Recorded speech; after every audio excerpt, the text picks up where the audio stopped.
week was probably the most interesting week for me, one that I really enjoyed, especially because I was really into the topic. We discussed Vjing, we discussed the concept of Vjing. Basically, it's a real-time visual performance of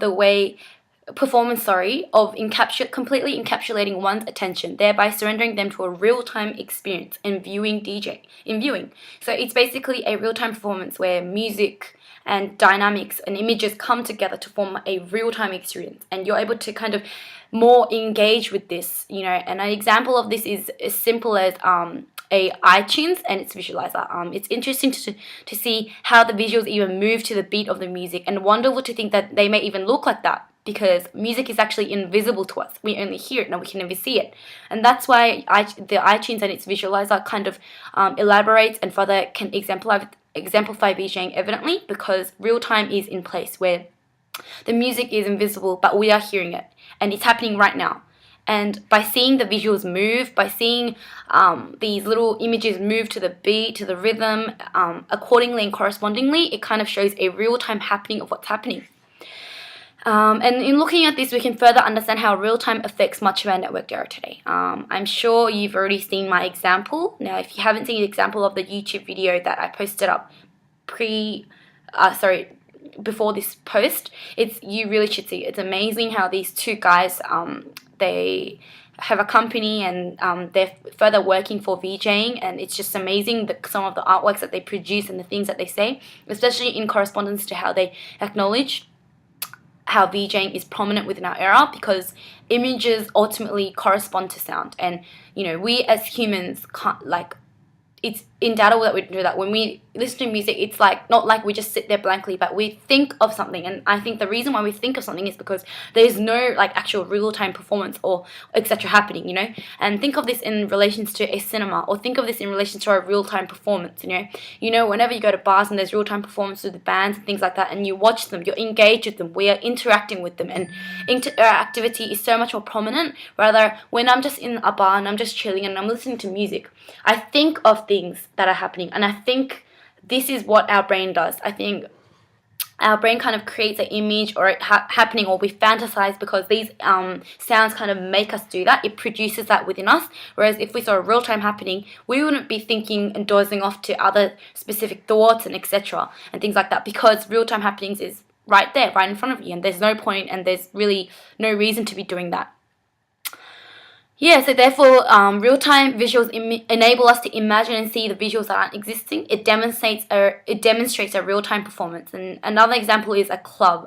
Andrew used this in the lecture. It's kind of the physical demonstration of the iTunes visualization I used earlier. The music and real-time effects are being held, and it's our very own bodies that are dancing, that are grooving, and this therefore constructs a real-time public, as Murphy mentioned. But once again, this is temporary.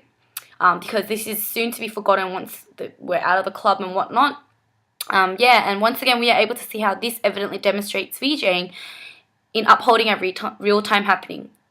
Also take a look at the visual on my blog. It further illustrates a real-time activity happening, thus making the invisible visible. And this, I'm talking about the actual visual, not the actual YouTube video I posted up.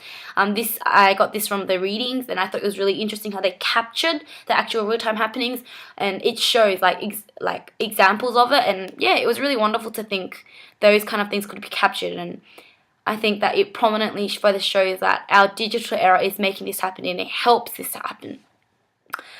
These examples help us to comprehend what is happening today within our networked era as it is growing, and it is growing rapidly, it's growing fast. Every day we engage with different types of other technologies, hence the tool of Vjing, and it further allows one to engage differently online and further express differently online and further kind of engage and process the content and data differently. In a greater sense, Vjing helps to illustrate and process content and information faster than ever, as real-time experience makes it sensory for one to grasp the contents. It changes and shifts the traditional means of delivering information and leads the way for new radical changes within the era.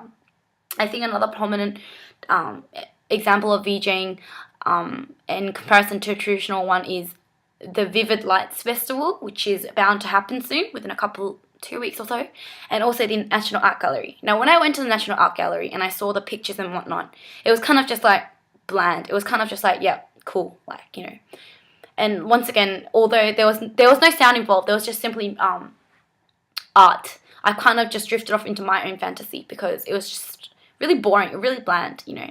These visuals depict some kind of meaning, but it didn't really do justice for me. But then when I went to Vivid Lights last year, it was crazy. Like, it was so crazy, and I think it was so creative, and it was such a prominent and radical way of delivering content to us, delivering art to us, trying to deliver and discuss the message and meaningfulness of art. And I think that one can kind of appreciate art more through Vivid, because Vivid uses a real-time happening of music plus art, and they engage this in correspondence to each other. And it's crazy because people have just been ranting on about how good it is and how excited they are for this year's Vivid Light shows.